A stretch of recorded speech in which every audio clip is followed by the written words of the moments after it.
Halo semuanya, kali ini gue mau review CCTV yang mereknya sebenarnya udah cukup lama malang melintang di dunia per-CCTV-an Indonesia.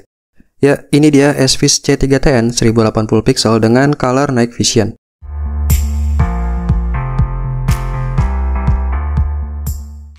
Jadi semakin kesini nih, gue ngerasa tindak kriminal itu semakin meningkat. Dan kebetulan di sekitaran rumah gue pernah beberapa kali kemalingan.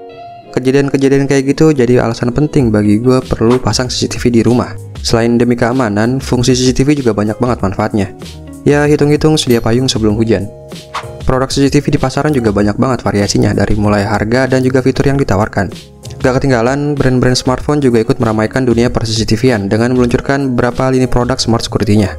Dan akhirnya setelah menimbang-nimbang, pilihan gue jatuh di SVIS C3TN 1080 pixel yang versi color night vision, karena sudah memenuhi semua spesifikasi di tempat yang akan gue pasang nanti. Setelah gue baca-baca di bah Google, SVIS ini dibuat sama pabrikannya Hikvision, yang dimana Hikvision ini udah cukup berpengalaman di dalam dunia per-CCTV-an. Jadi kalau ditanya kualitasnya, sebenarnya udah nggak perlu diraguin lagi. Jadi selain yang gue punya ini, seri C3TN juga ada lagi saudaranya yang lain. Ada yang C3TN Out Pro yang resolusinya 2K, dan ada juga yang 1080 pixel tapi tanpa color night vision. Oke, pertama-tama kita bahas dulu spesifikasinya. Jadi di kotaknya ini terdapat penjelasan untuk spesifikasinya. Yang pertama ada fitur motion detection, lalu ada color night vision up to 5 meter, dan untuk ear night vision ya up to 30 meter ya. Resolusinya udah full HD dengan 1080 pixel.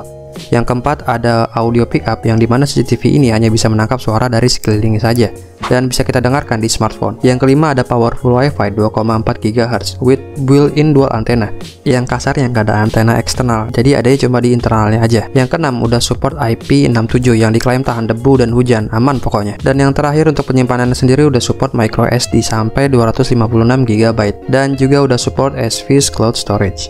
Dan ada juga fitur lainnya seperti Active Defense with Strobe Light. Dan yang kedua ada H265 dengan kompresi rekaman video yang lebih hemat tanpa mengurangi kualitas videonya. Dan yang terakhir udah support RTSP protokol atau NVR Hikvision. Cara koneksinya juga cukup mudah. Pertama-tama download dulu aplikasi SVIS di smartphone kalian. Dan kalau udah tinggal registrasi aja. Sudah itu tinggal kita scan barcode-nya yang ada di body atau bawah CCTV-nya. Nah, kalau barcode gua itu udah gue pindahin ke dalam dusnya biar nggak lupa aja. Di bagian ini kita bisa langsung kasih nama CCTV-nya sesuai tempat yang akan dipasang nanti. Nah, jadi ini tampilan utamanya, dan untuk icon-icon yang ada di bawah ini berfungsi untuk live view ya. Untuk yang paling kiri ini ada snapshot, ya kalian bisa langsung ambil gambar dan akan disimpan di galeri smartphone kalian. Di sebelah kanannya ada icon record untuk merekam secara langsung dan akan disimpan di galeri smartphone kalian juga. Lalu di sebelahnya lagi ada icon resolusi dengan 3 pilihan resolusinya, ada standar, HD, dan yang paling tinggi Full HD. Berikut adalah hasil videonya dengan pengujian di kondisi cuaca yang sedang mendung.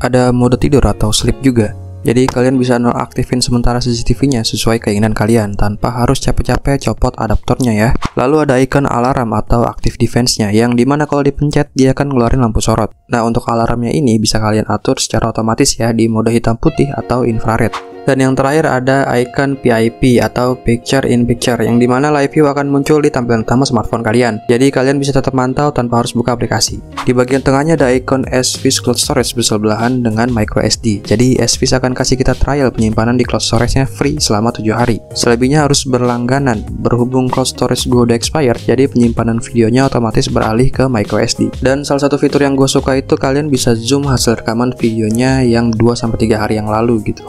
Dan kekurangannya menurut gue itu setiap video yang disimpan di micro SD itu nggak bisa dihapus. Nah, kalau yang di cloudnya itu bisa dihapus. Itu aja sih. Selanjutnya kita ke tombol setting yang ada di pojok kanan atas live view-nya. Jadi di bagian settingnya ini kalian bisa atur mau aktifin atau enggak lampu indikator dan juga audionya. Dan ini sesuai kebutuhan kalian aja. Lalu ada mode alarm yang tadi kalian bisa aktifin secara otomatis di sini, tinggal di on-kan aja. Ada juga fitur area deteksi, jadi di fitur ini kalian bisa tandain di bagian mana CCTV nggak perlu ngedeteksi pergerakan.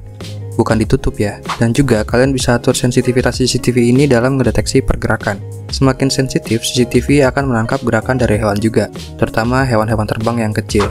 Sering banget kerekam CCTV.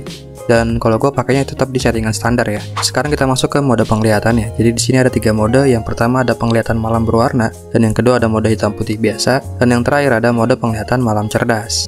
Untuk yang pertama ini, CCTV akan mengeluarkan cahaya berwarna warm secara terus-menerus, dan tentunya bisa kalian atur kecerahannya.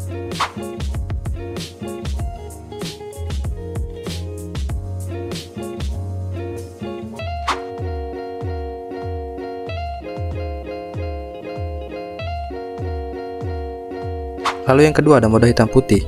Pada mode ini CCTV hanya menggunakan sensor infrared dan bisa dikombinasikan dengan active defense alarmnya.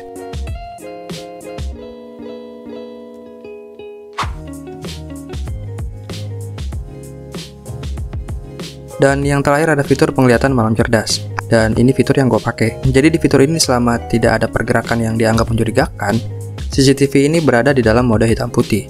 Dan kalau ada pergerakan yang mencurigakan, CCTV ini akan langsung masuk ke mode berwarna. Jadi langsung nembakin lampu sorot yang lumayan terang. Dan biasanya orang akan secara refleks cari sumber cahayanya itu dari mana. Dan pas saat itu juga wajahnya bisa terekam.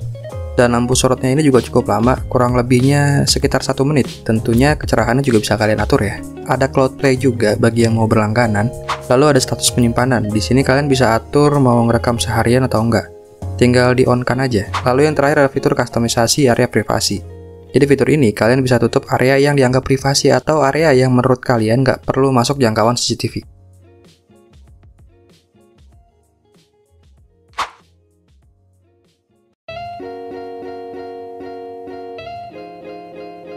Oke, kesimpulannya dari kualitas videonya menurut gue ini jernih ya, bahkan di kondisi yang minim cahaya. Apalagi tempat yang banyak cahayanya, bagus banget. Tapi tergantung kalian pakainya di resolusi apa. Kalau gue pakai di resolusi Full HD, alasannya ya kalau ada yang Full HD kenapa pilih yang standar. Dan secara overall gue puas banget sama CCTV dari ISPIS ini, karena semua fitur-fitur di CCTV ini 90% berjalan normal. Kekurangannya menurut gue pribadi itu nggak tersedianya delete video di penyimpanan microSD nya. Jadi kita nggak bisa hapus videonya secara manual. Nggak tahu aja tangan gue mau ngapus-ngapusin video yang nggak penting. Oh ya, untuk harganya ini di 700 ribuan ya, udah sama microSD yang 128 GB. Dan untuk tambahan lainnya, gue beli kabel extension yang panjangnya itu 15 meter. Oke, sekian video reviewnya. Like dan subscribe kalau kalian merasa video ini bermanfaat buat kalian. Dan kalau ada pertanyaan, silahkan tanyakan aja di kolom komentar. Sampai ketemu di video gadget-gadget selanjutnya. See ya.